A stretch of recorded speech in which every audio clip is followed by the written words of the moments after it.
Hello viewers, আসসালামু আলাইকুম। আশা করি সবাই ভালো আছেন। আজকে আপনাদের জন্য আরেকটি নতুন ভিডিও নিয়ে আসলাম। এই ভিডিওটি আপনার জন্য এবং আপনার পরিবারের জন্য খুবই উপকারী হবে। আশা করি পুরো ভিডিওটি দেখবেন। এখন আমাদের জন্য এক দুঃসময় অতিক্রম করছে।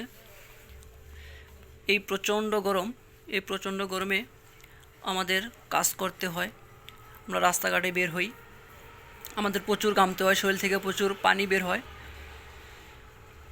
এই প্রচণ্ড গরমে আমরা অস্থির হয়ে উঠি এবং এই প্রচণ্ড গরমে কাজ করতে গিয়ে আমরা নানা রকম অসুস্থতায় ভুগি। তার মধ্যে সবচেয়ে বেশি যে অসুস্থতা ভুগি সেটা হচ্ছে আমাদের ঠান্ডা, কাশি, নাক দিয়া পানি পড়ে, অনেক হাঁচি আসে, জ্বর চলে আসে। এখন আমাদের এই ঠান্ডা, কাশি এবং জ্বরে আমরা কোনো কিছু না বুঝতেই অ্যান্টিবায়োটিক খেয়ে ফেলি। আসলে এই নর্মাল ঠান্ডা কাশির সাথে অ্যান্টিবায়োটিকের কোনো সম্পর্কই নেই যতক্ষণ না পর্যন্ত কোনো ব্যাকটেরিয়া বা জীবাণু আমাদের শরীরে কোনো ইনফেকশন না করে। আমার এই ভিডিওটা করার উদ্দেশ্য হচ্ছে আমরা অযথা কোনো অ্যান্টিবায়োটিক খাবো না। আমাদের শরীরের অবস্থা অনুযায়ী কিছু প্রাথমিক ওষুধ খাবো। এখন আপনাদের জন্য সেই কিছু ওষুধ আমি নিয়ে আসছি যেগুলো আমাদের ঠান্ডা কাশিতে এই গরমে কাজে লাগবে। দেখেন, এখানে প্রথম ওষুধটা নাপা এক্সটেন্ট।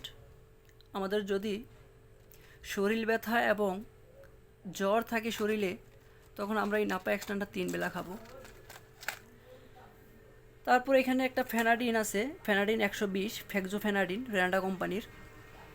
এই প্রচণ্ড গরমে যদি আমাদের ঠান্ডা লাগে, হাঁচি আসে, নাক দিয়া পানি পড়ে, চোখ দিয়া পানি পড়ে, তখন আমরা এটি প্রতিদিন রাত্রে একটা খাবো। যদি আমাদের খুব বেশি হয় তখন আমরা 2 বেলা খাবো, সকালে একটা, রাত্রে একটা। আর অনেকের আছে প্রচণ্ড শরীর ব্যথা, ঠান্ডা কাশির সাথে জ্বরের সাথে প্রচণ্ড শরীর ব্যথা। আমরা বলবো যে জ্বরের সাথে ব্যথার ওষুধ খাওয়া অতটা ভালো না, কারণ জ্বরের সাথে ব্যথার ওষুধ খেলে আমাদের শ্বাসকষ্ট হতে পারে, শরীরে র্যাশ উঠতে পারে। সেজন্য আমরা কখনোই জ্বরের সাথে ব্যথার ওষুধ অ্যাডভাইস করি না। কিন্তু যদি আপনি প্রচণ্ড ব্যথায় ভোগেন, যদি একদমই না পারেন, তখন আপনি একটা ফ্লেক্সি খেতে পারেন। এই স্কেয়ার কোম্পানির এসিক্লোফেনাক গ্রুপের ফ্লেক্সি, এটা আপনি একটা করে 2 বেলা ভরা পেটে খেতে পারেন।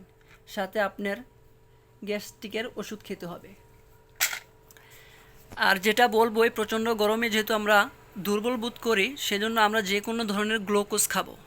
এটা একটা এসএমসির কোম্পানির গ্লুকোজ, আপনি চাইলে যে কোনো কোম্পানির গ্লুকোজ খেতে পারেন।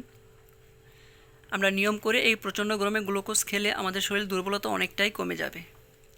আমরা এই কিছু নর্মাল ওষুধ খাবো, আমরা অযথা অ্যান্টিবায়োটিক খাবো না। আশা করি ভিডিওটি ভালো লাগবে আপনার কাছে।